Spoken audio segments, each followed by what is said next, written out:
Donald Trump and the stooges in his administration want you to believe that Joe Biden is somehow still the president. The economy collapses? Blame Joe Biden. They commit a crime. Blame Joe Biden. You stub your toe? Blame Joe Biden. Because he's supposedly the one in charge. Except he isn't. Donald Trump is the president, and he's the one causing this mess alongside his loyal stooges.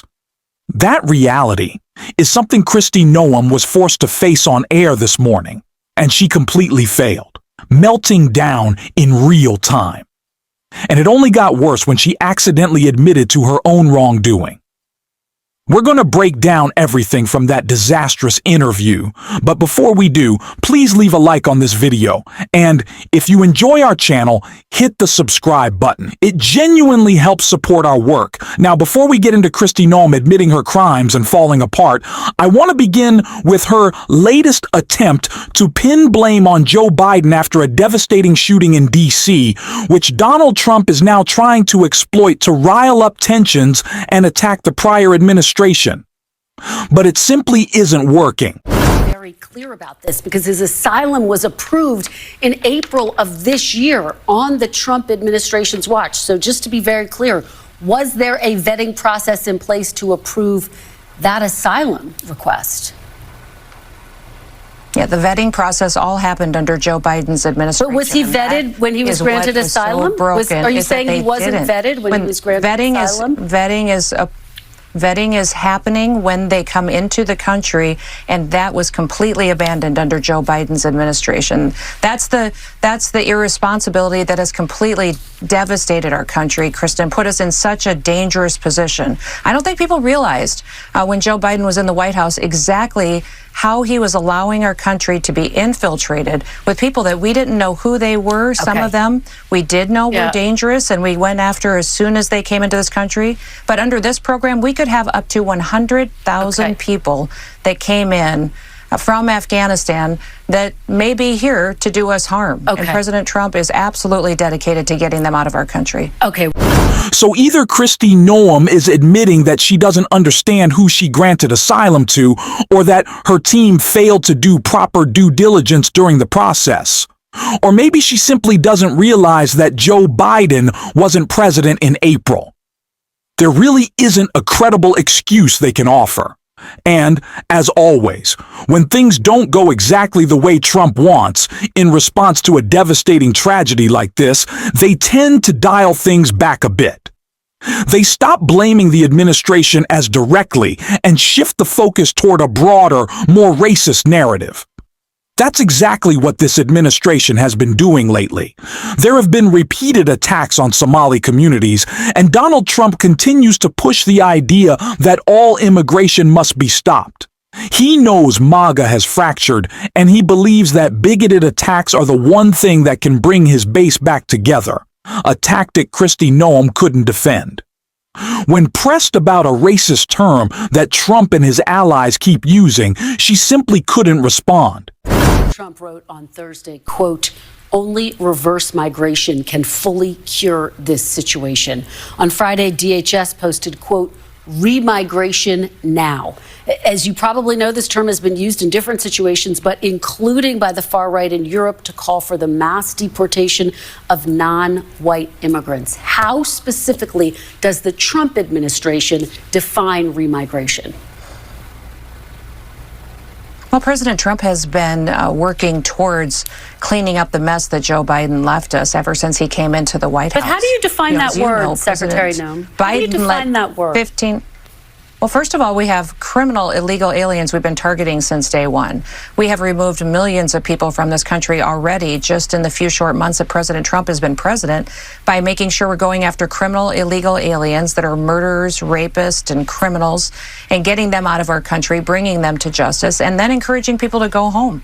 If you're here illegally and breaking our laws, you can leave now, and you may get the opportunity to come back someday. But if you wait until we detain you and we will deport you, and you'll never get the chance to come back to America and visit us or become a citizen. We're going to continue to do that, go after those criminals, go after those individuals that came in under programs that were broken on the Biden administration, and people who were in place and leadership in that crazy 4 worlds we lived through, 4 years we lived through before President Trump came in. Thank God we have a president now that recognizes that letting all of these people into our country that we don't know who they are is dangerous.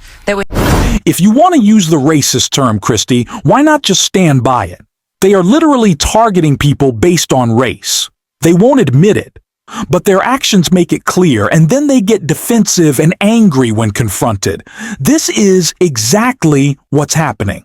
A racist approach to a broken immigration system. That's precisely what Donald Trump wants to enforce. If he doesn't like the way someone looks, and they've made that explicit, they will pick that person up from the street, put them in a prison cell, and then deport them to a country they've never been to illegally, despite court orders demanding they stop. Earlier this year, Kristi Noem faced court orders instructing her to halt the trafficking of Americans, citizens, and non-offenders, and she ignored them. Now, it's all coming to light. Kristi Noem was confronted with this. And just listen to her evasive non-answer.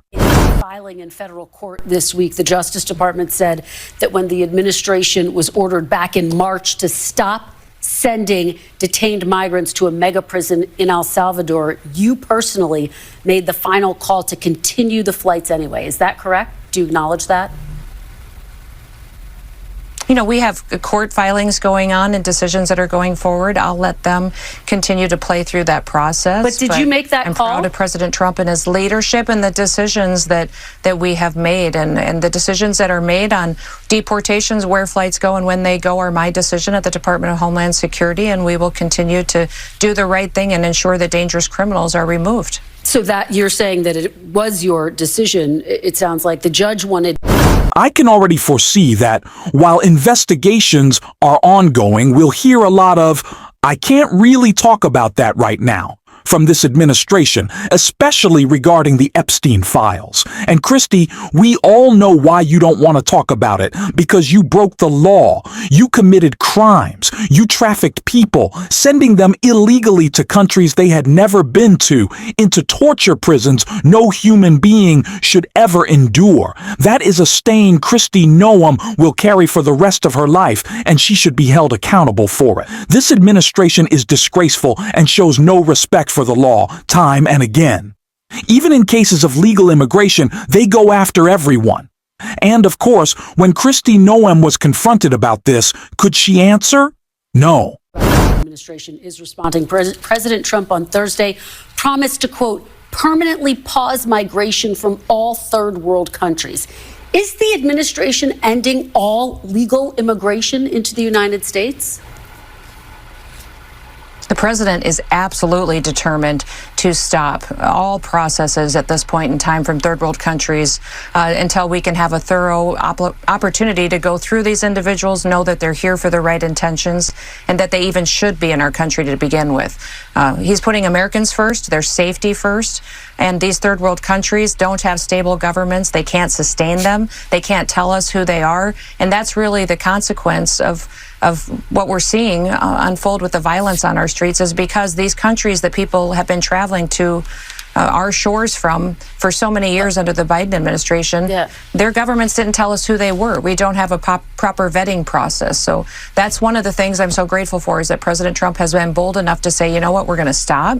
We're not going to allow this to continue until we have a process in place that ensures that it actually has integrity for people that will protect us and keep us safe. Well, the director. I don't know whether it's the Botox crowding her head or simply an inability to demonstrate even basic communication skills, but this entire interview has been nothing but non-answers.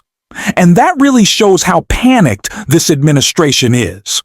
Normally, they come out guns blazing, insisting everything dear leader Trump does is incredible and perfect, and we love it so much. He looks so beautiful on Thanksgiving. He's amazing. We adore him. We want to follow him everywhere. That's their usual tone. But now, It's all deflection. Well, Joe Biden, I can't answer that because Joe Biden, they're out of talking points, they're out of ammunition, and they're running out of loyalists to defend them. The coalition has fractured massively. If you want proof, just look at the armed services committees in both the Senate and the House. Republicans, the ones chairing those committees, are now calling for investigations into Pete Hegseth's crimes. If that's not a giant blinking sign of a fractured MAGA movement, I don't know what is. These are the same people who defended him when he was leaking war plans because they thought, we can't contradict dear leader, we have to let him do whatever he wants. They even confirmed the guy, for God's sake. And now they're finally waking up to the fact that they can push back. They should have done it from the start. It shouldn't have taken war crimes to get them there. And Mark Kelly, who has been the strongest, most consistent voice exposing all of this, kept that pressure going again this morning in his takedown of Pete Hegseth. I'll talk to you about some of what's happening right now. The Washington Post reporting that Secretary Hegseth gave an order to kill everybody on one of those suspected drug boats during the first strike in September. Are you calling for U.S. service members to actively disobey orders like those?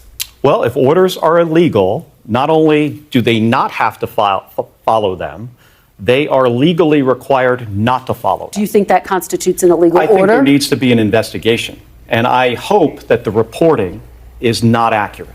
I care so much about the United States Navy and those service members. This was an operation involving the most professional members of the military, U.S. Navy SEALs, who I revere. I hope and pray that this is not true. But there needs to be an investigation by the Inspector General. Pete Hegseth fired many of the inspectors general in DOD. But who's ever left needs to investigate it. We're going to investigate it. I sit on the Armed Services Committee. We're going to have an investigation. We're going to have a public hearing. We're going to put these folks under oath, and we're going to find out what happened, and then there needs to be accountability. The illegality in this administration is rampant. I want to echo a line from Eric Swalwell that I'll be repeating often. Save your texts. Save your emails. Save all messages you've sent, anything you've written down. There will be consequences for the lawlessness of this administration. There must be. Come 2026, come 2028, this cannot simply be a moment to move on or heal. I remember during the Biden administration for 3 years, we wouldn't even say Donald Trump's name. And we should have. His historically low approval ratings now reflect the hatred people feel when they hear his name. We should have been saying it all the time. No more referring to him as the former guy or he who must not be named or making jokes. We cannot joke about Stephen Miller. Remember when we had that drunk Secretary of Defense? That was bad, yes, but now he's in prison for war crimes. We cannot move forward without rectifying the damage done and holding accountable those who thought they could break our government for personal gain.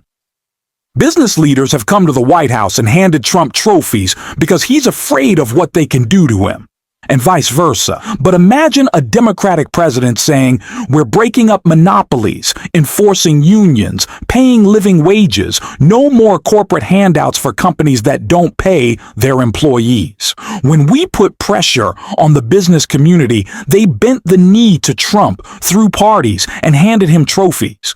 Do you think we cannot demand concessions that improve people's lives? Those who capitulated will face pressure. It won't just be public shaming. There will be legal consequences, even prison for Stephen Miller. I stand by that. We'll keep calling them out. If you want to support this work, hit the subscribe button and leave a like on this video. If you made it to the end, drop a blue heart in the comments. And until next time, I will see you soon.